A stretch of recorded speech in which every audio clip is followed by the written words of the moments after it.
Here's a picture of two young guys who literally ran away with the circus. Dana has continued to maintain a constant personal contact with his audience. As one of the preeminent street performers of the last two generations, he's become a specialist at creating instant community out of a group of strangers. There are very few people who've done street performing as long as you have. Well, I got started with you back in '74. Remember hanging out with the Roy Lichtenstein Circus audience, and I was like, this is cool. I ended up out on the road doing that show with you for a year, all 37 states, 110 cities in 32 weeks. Come on. And the more I stayed with street, All right, right here. the more it became really comfortable to do. The awkwardness of gathering an audience and playing to a crowd, holding a crowd, and knowing what to do with them became deeper and deeper. I was attracted to the craft at first, but then I could kind of see the art of it. Really kind of an awkward start for me because I had, Cam, I brought a certain set of tools to this whole enterprise and also it was a particular moment in history, a little different than what maybe exists now. We were a group of people emerging out onto the streets who had not ever really had anybody to model ourselves after. Or whatever modeling there was very scattered. And we were very eclectic at that time. We were fire eaters, rope walking, storytelling, puppets, animal acts, magic. Musicians, and we had the audacity to believe that we could do all of that. It was just a question of what you wanted to devote your time to. I was very busy in those days, grabbing a hold of every form that I could and exploring it. You begin to ferment and distill, and essences become more apparent, and you find out what you're good at. You delete all that other stuff, and you begin to devote yourself to the discipline of these certain particular things that you choose. What's one thing at the beginning that you still do? Standing on my hands is still there. Maybe the three object juggling. Maybe the voice. I used to do a water spitting routine, and I did that for maybe 20 years. And in the last, 10 years or so, that's kind of faded out. Is there anything about you that's remained the same and something that maybe is completely different? When we started, it was like I was pretty infatuated with laughter. You're really stupid. And I thought, wow, if I could just get that audience to laugh, I could have a pretty good show. So much of my early incarnations were all what attracts a crowd so that I could do a show to somebody to begin with. And once I have them there, how can I make them laugh? So it wasn't really until much later in my career that I began to see that it wasn't so much laughter I was trying to get at. Really trying to get at the underlying sense of kindness. Remember back to the Harlequin Street Theater. Tell me, what are your memories of that? That was the first big effort. I was living in an apartment in Oakland with a beautiful girlfriend named Mary Dempsey, and we launched a show in 1977. We slapped a show in the back of a beat-up pickup truck. We drove across the United States, ending up here in Boston, and not before stopping to do a show at the steps of the Ohio State Capitol, where we followed a Ku Klux Klan rally. That was our audience. And we had whiteface on. Anyway, we eventually got here to Boston, and the electricity here in Boston in the 70s was just fantastic. It's a great place to come and learn. We struggled through the summer here with a new show. It was quite awkward. When you sing to your dog, Yeah. it's a love song. Where'd the idea for that come from? Well, we have to credit our friend Ray Jason. He was training on a regular basis at a club downtown San Francisco. Ray one day said, "You should try How Much Is That Doggy in the Window? Do you think the dog would do that?" I said, "Yeah, the dog will do whatever I train it to do." People always ask, "How did she learn the song?" I said, "Well, I was still on the sheet music and she'd already learned it." Some of us are luckier than others. How much is that doggy in the window?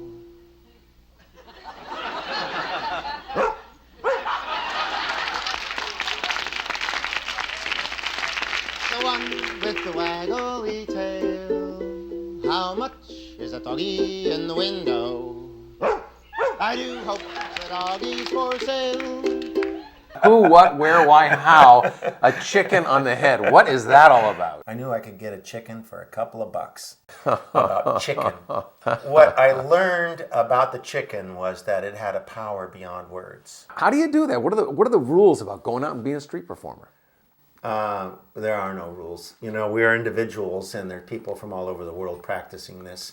If you want to call yourself a street performer, you know, my view is you're a street performer. What about the making a living part? Because I think the question of, well, what do you really do to make a living? Yeah, I mean, people... well, it's a different roller coaster for each act. I am a father. I have a teenage daughter, and I think she's well cared for. I think my life's very enchanting. You know, one of the things is probably, you know, a benefit to my life is that I'm paid to travel somewhere. Places I would never be able to get to if I were just going to go there on my own. You know, Dana and his performing dog Lacey. I've got an audience member on stage who is generally a child, sometimes a parent, sometimes a mother, sometimes a grandmother. And my goal is to share with my audience what is most lovely and beautiful and human about. Wake up in the morning, you got a suitcase, and you got a hat, and you got an act. And I realized that, well, I'm really putting way too much on this. Maybe I owe the world something. And if I speak to the world just sincerely, honestly, with service, I won't expect anything back. Nothing. I'll go do a show for free. And if something happens afterwards, I'll think of that as a miracle. And when I started working that way, it makes every day's show much better because I'm not expecting anything to happen. And sometimes nothing does. Is it hard work? It's very hard work, but it's fun work. And if you love what you do, it's the easiest thing in the world to do. Do you go to a lot of different places? This last year, probably down from 500, more like about 400 shows. But that's because of the format change, doing a little bit more hour-longs instead of 30-minute sets. But there still is this driving thing and this flying thing, and there's the Ohio State Fair, and then up to Toronto for this little show in Waterloo, and kind of a unique summer where I appeared in classy environments. I was in Carmel Valley, I was in Santa Barbara, and I was in Incline Village up in Lake Tahoe. Some of the most beautiful real estate. I got to see all of that to do a show there, but what the audience doesn't see is I saw 6 hours of highway time between each of those spots, or sometimes 8 hours, and sleeping in the back of my truck, getting up and, going over to a Denny's and acting like I know what I'm doing, going in and brushing my teeth and, getting my hair looking right, go do a show. It's grassroots. I don't really, I stay in hotels sometimes, but I'm kind of a truck and trailer guy. You work with fire sometimes. Yeah. Have you ever burned yourself?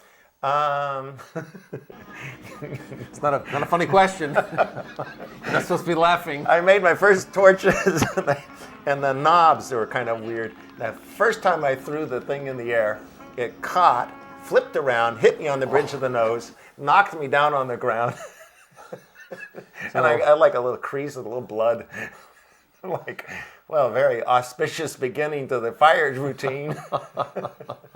What did moms and dads and grandmas think of their little boy going out and becoming a street performer and then continuing to be a man and then becoming a father and still being a street performer? My father had his own sort of gruff way about it, so I'm like, well, when you're done with that, I want you to come and see me because we're going to help you get a job. You're going to need to do something with your life.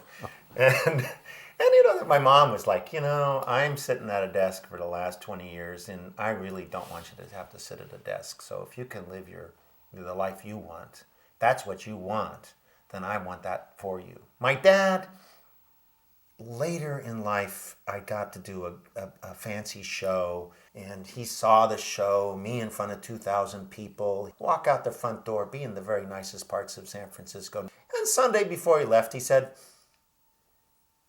well, I guess as long as this lasts, I guess it'll be okay. What about your daughter? I think she's very proud of me. She, when I was 7 years old, we landed in Phoenix, Arizona at 7 o'clock in the morning. I'm going to go do a show, and I'm bringing my daughter. And we get to the airport at 4 o'clock in the morning, and I'm struggling with all my luggage, and because I don't just have suitcases, I've got show props. And she's like, okay, Dad, you stay here, I'll go get the cab. And I'm like, you get back over here, sit right here, you're not going anywhere. She goes, now look, man, I'm not watching the gear, I want to do something. I've been sitting on the plane, and I'm like, you're 7 years old, Alana. But she's a street performer's daughter.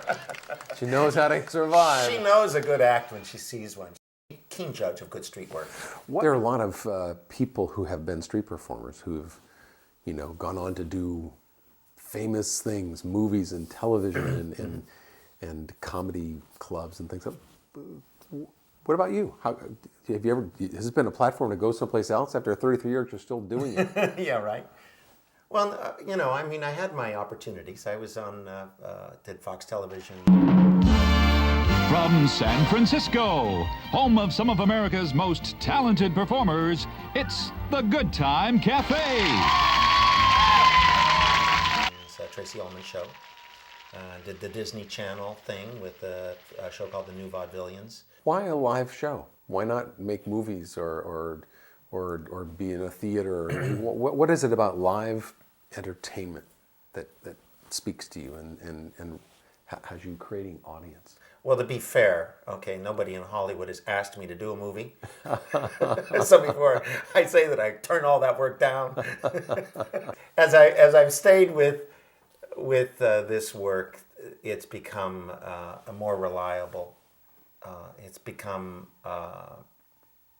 comfortable. You wouldn't say you have a friendship with your work, but you have a relationship, and it's in your heart.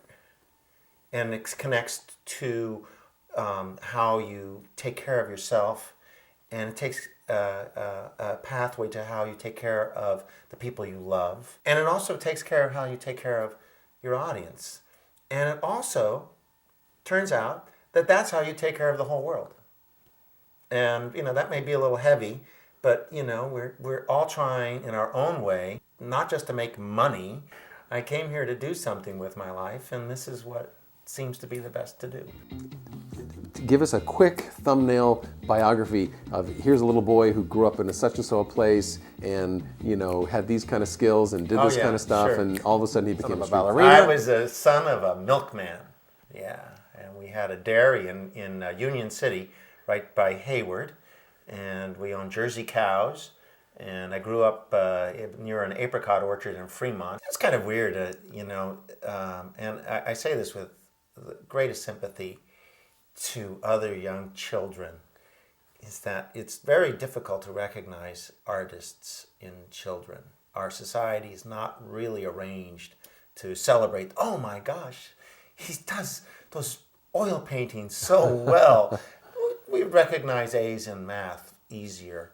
But there are creative people in our society, and they have to kind of find their way through it.